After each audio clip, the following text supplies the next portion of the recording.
you're eating a super high glycemic diet with a lot of rice, a lot of rotis, a lot of sugar, you're gonna notice that you crash really hard. You know, it's less about the details and more about the bigger picture. What are you really putting in your body? And if it's coming out of a package, it probably is loaded with salt and loaded with saturated fat, which is bad for your arteries. When I started on this healthy eating journey about 4 years ago, I had to find a way to eat my Indian desserts, but of course not indulge in sugar or jaggery or coconut sugar. Most of your food intake to be between 12 p.m. and 5 p.m. And that's just based on circadian biology. We are obese at a BMI of 27. We are overweight at a BMI between 23 and 25. The numbers are different. Our risks are different. Sleep is so important for reducing cardiovascular risk. 7 hours of good quality sleep. Because when you sleep and it's of good quality, you reduce your blood pressure, you improve the way your body processes sugar, you decrease that insulin resistance that you're susceptible to, and you help heal the body, refueling. Just to start. Don't wait for the right day, don't wait for the right outfit, don't wait for the right space, just start. You've got to get that movement in because we know that movement lowers your risk for heart disease. You just have to make it a priority, and you have to kind of see past the physical aspects of working out and more the mental and the strength in your insides, and kind of just decide this is going to be scheduled in just like anything else that you do every single day. We're less prone to wrinkles, but we are more prone to sagging, especially in the jawline, the neck. Our aging presents first around our eyes in terms of volume loss and pigment issues. I believe that prevention is better than treatment. One way to prevent is really with a simple anti-aging skincare routine. Using a lubricant. It's kind of simple. It's nothing huge or life-changing, but using a good lubricant can be key to helping with discomfort with initial penetration. Exploring with your partner. I don't think there's a right or wrong amount of masturbation or ejaculation.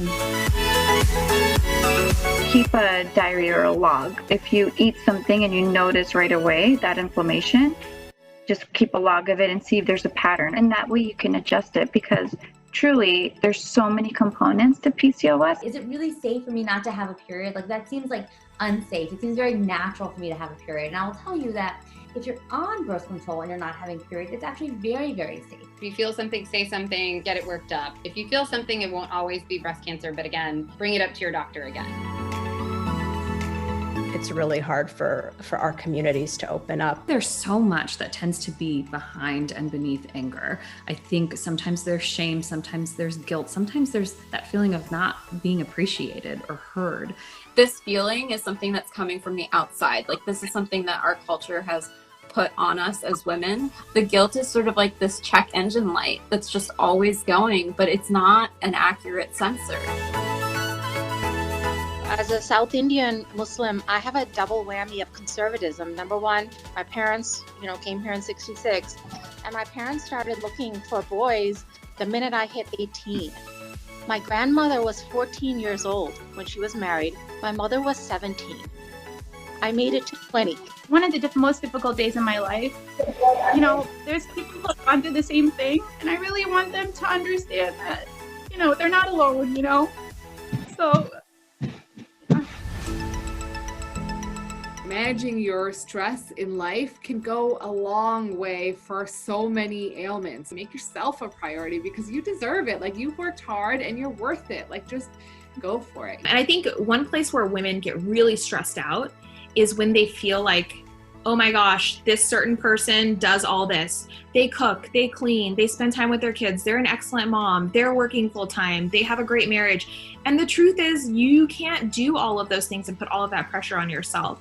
And like you said, what you don't see in the background is people have help, people order in, people maybe aren't as mindful with their kids at all times as they're perceived to be. Failures can be blessings in disguise. You can grow tremendously from failures, and they can lead you to an even better place than you could have ever imagined. Know who you are, know that you have the abilities to get things done you can make the life that you want. You just have to set that goal and set that intention and then just do it. If they reject you, that's the worst that's gonna happen, right? They're gonna say no, but they might say yes. And if you don't ask, you won't ever know.